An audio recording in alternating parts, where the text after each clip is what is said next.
Պարոն Աշոտյան, այս հրապարակում երկու իրականություն է, միտեղ բեմահարթակ է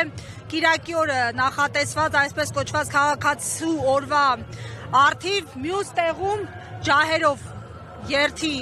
համար դրված հարթակն է։ Այս երկու իրականությունների միջև է հայ ժողովուրդը, ինչպես չկրկնել սխալները, որպեսզի պատմության սխալներն էլ չկրկնվեն։ Ես չեմ հավակնում բանաձևել ճշմարտություններ եւ տալ փրկության ճանապարհներ, թեպետ աշխարհայացքով բժիշկ եմ եւ պարտավոր եմ ոչ միայն ախտորոշել, այլ նաեւ բուժում առաջարկել։ Բայց մինչ այդ ուզում եմ օգտվելով այս ուղիղ եթերից դիմել մեր բոլոր քաղաքացիներին, մեր բոլոր հայրենակիցներին, անկախ մեր ձեր քաղաքական կարծիքներից, տարաձայնություններից, խնդրում եմ այսօր հնդածս միանալ այս երթին, այս երթը երկար է տևելու 3-ից 4 ժամ, հատելու է Երևանի տարբեր բանուկ հատվածներ, շատերիդ հարմար կլինի միանալ, անգամ եթե հարմար չէ, մեկը ճիշտը միանալն է։ Գիտես Արձան, ես նայում էի Հայաստանի այսօրվա բնակչության ծագումնաբանության քարտեզը, այսպես ասենք, էլի այսօրվա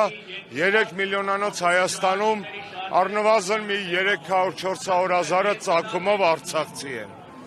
Առնվազն 1 միլիոնը ծագումով արևմտյան Հայաստանից են եւ ցեղասպանություն վերապրածների ժառանգներ են։ Մնացած մեր բնակչությունն էլ 95%-ով հայ է, այսինքն եւ ես զարմանում եմ, երբ որ երբեմն մեզ փորձում են հակադրել իրար։ Այսօրվա երթը իմ ողջ հարգանքով երթի ավանդական կազմակերպիչների հանդեպ վաղուց դադարել է լինել դաշնակցության սեփականությունը եւ կարծում եմ դա դաշնակցության հաջողությունն է, որ այս հավաքները այլևս կուսակցական չեն, այլևս միայն իրենցը չեն, այլ իրենց շնորհիվ 90-ականներից սկսած բոլորինս են։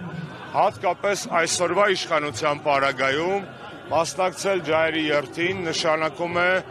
ունենալ դիրքորոշում։ Հեշտ է գալ երթի, երբ որ իշխանությունները թայամետ էին, այդպես էր նախորդ 3 նախագահների ժամանակ իրենց բոլոր տարբերություններով։ Հեշտ էր գալ երթի, միանալ ցեղասպանության միջազգային ճանաչման պրոցեսին, երբ որ թիկունքիդ պետություն էր։ Այսօր մեր թիկունքին պետություն չկա, որովհետև առհասարակ հայկական պետություն այսօր չկա։ Ավելին ասեմ, այդ պետությունը բռնազավթված է, օկուպացված է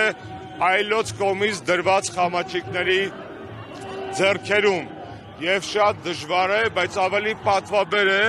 լինել պատվախնդիր եւ թասիբով այն ժամանակ, երբ որ նախագահն այդպեսին չի, վարչապետը այդպեսին չի, պարլամենտը այդպեսին չի, կառավարությունը այդպեսին չի, այսօր ավելի կարևոր է լինել հայ, քան հայ մնալ լեն օրերին, գիտեք։ Հիմա վերադառնամ ձեր հարցի սիմվոլիզմին, շատ լավ բան ասեցիք։ Ես չեմ ուզում մենք ընկնենք նիկոլական այս պրոպագանդայի կուտը, ուտենք այդ կապկանը, այդ որոգայթի մեջ չընկնենք, խի, որովհետև սրանք փորձում են հակադրել պարզ մարդկային երջանկությունները, կենցաղային հավեսով բաները թասիբին, հասկանում եք,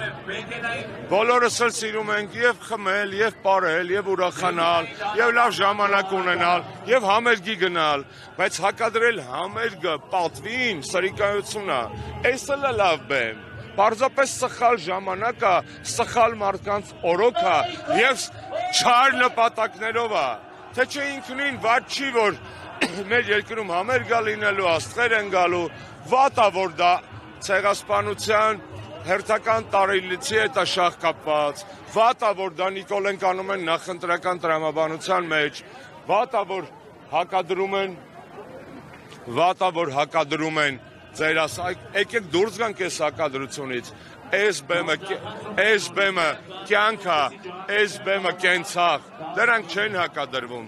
այս բեմը թասիբ է ու պատիվ, այս բեմը հավես, դրանք չեն հակադրվում, այս բեմը իմ ցեղասպանություն վերապրած պապի բեմն է, այս իմ երեխեքի հավեսի բեմն է, դրանք չեն հակադրվում, երբ որ իրանք փորձում են մարդուն հակադրել, գիտես, հաց ուտես թե աղոթես։ Իհարկե շատ քիչ մարդ կգնա ճիշտ ճանապարհով, որովհետև ճիշտ այդ պայն աղոթելն է, բայց մարդիկ ունեն ինչ-որ ինստինկտներ եւ կարող է մեծ մասը գնա հաց ուտի։ Ոնց որ այսօրվա այդ բեմերի հակադրության մեջ։ Ես չեմ ուզում ասեմ, որ այս բեմը մեղք կա, այս բեմը քավություն։ Չէ, այս բեմն էլ է պետք կյանքում նախ եւ առաջ, որովհետեւ այս բեմը մեզ հայ է պահում, այս բեմն էլ մեզ պահում է ժամանակակից հայ։ Բայց խի է Նիկոլը բերել հակադրում իրար, որովհետեւ ուզում է կայֆը, այսպես ասած հավեսը, այդ ամեն ինչը շահարկի, ինքը անգամ ոչ միայն մեր արյունն է շահարկում, մեր պատիվն է շահարկում, մեր անցած ճանապարհը, մեր մեռելներին, ինքը ինչ է սարքել։ Առաջ ունեինք մի հատ մեծ ցավի տեղ, որը ցավի էր, հպարտության չէր, դա ծիծեռնակաբերդ էր, խի հպարտության չէր, որովհետև այդտեղ կորուստների, միայն կորուստների, եւ ունեինք հպարտության գերեզմանատուն։ Հպարտության գերեզմանատունը եռաբլուրն էր, որտեղ էլի ցավ էր, էլի կորուստ էր, էլի արտասուք էր, բայց պատվի, որովհետև հաղթանակած էին, բայց արժանապատվության, որովհետև այդ հողի մեջ թաղված տղերքից ծլում էր հայկականության ապագան։ Այդ մարդիկ իրանցով պարարտավորել էին այն հողը, որի վրա հայությունը ծաղկում էր։ Այսօրվա եռաբլուրը, որ Նիկոլը սարքել է, երկրորդ ծիծեռնակաբերդ, երկրորդ կորուստի, սքի, տղես է, գալիս է։ Այս է պրոբլեմը։ Այսինքն ես իրան չեմ ներում այսօրվա բեմը ես երկրորդ, ոչ թե նրա համար, որ համերգ է անում, այլ որ ինքը ուրացել է այս բեմը եւ փորձում է հակադրել մարդու ապրելու ցանկությունը, մարդու արժանապատվությանը։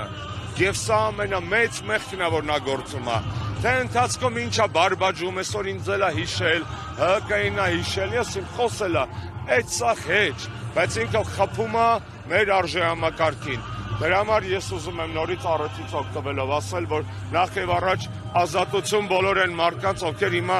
նստած են տնային եւ բանտային կալանքում ու չեն կարող գալ։ Ես 2.5 տարի չեմ եղել այս երթերին եւ այսօր չէի կարող չգալ։ Որտեւ ուզում եմ լինել այս ընտանիքի մաս, իմ ժողովրդի մաս, այդ ուսս գալ իրանց։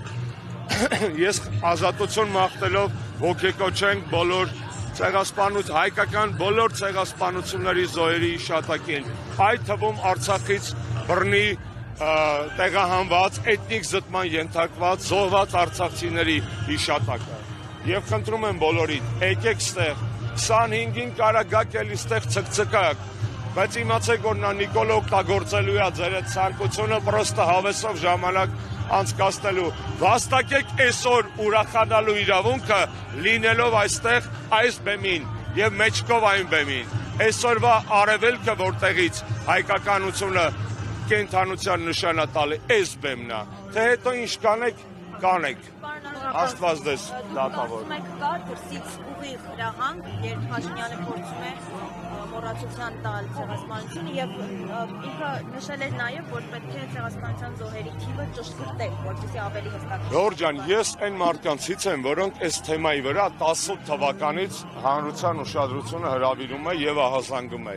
Ես Նիկոլի եւ արտգործնախարարների այդ բոլոր ժամանակահատվածում ելույթներին 18-ից սկսած հետևում եմ։ 18 թվականից սկսած Նիկոլը որտեղ գնացել է, միջազգային բարձր ամբիոն, ԵԽԽՎ լինի, Եվրոպարլամենտ լինի, ՄԱԿ-ի գենասամբլեա լինի, ինքը գրեթե չի խոսել ցեղասպանության մասին։ Արարատ Միրզոյանը սպիկեր էր Մոսկվայում 19 թվին, ցեղասպանության մասին չի խոսել։ Իրենք այս թեման ուրացության ծրագրով եկել են իշխանության ու 44 օրյա պատերազմից հետո բացահայտվել են եւ հիմա էլ ավելի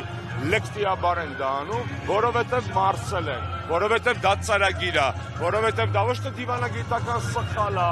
կամ հիմար են, անզոր են, դեբիլ են, տկետ են, չէ, իրանք չարամիտ են, իրանք իմանալով եւ դիտավորյալ են այս ամեն ինչը անում։ Այդ թվում ցեղասպանության ուրացումը, դրա մասին զգուշացել եմ ես իմ կուսակիցները դեռևս 18-19 թվականին, եւ հիմա խաղը ավելի բաց է։ Մարսելը նախորդը, գալիս է նոր թիրախի, սա է, շնորհակալ եմ։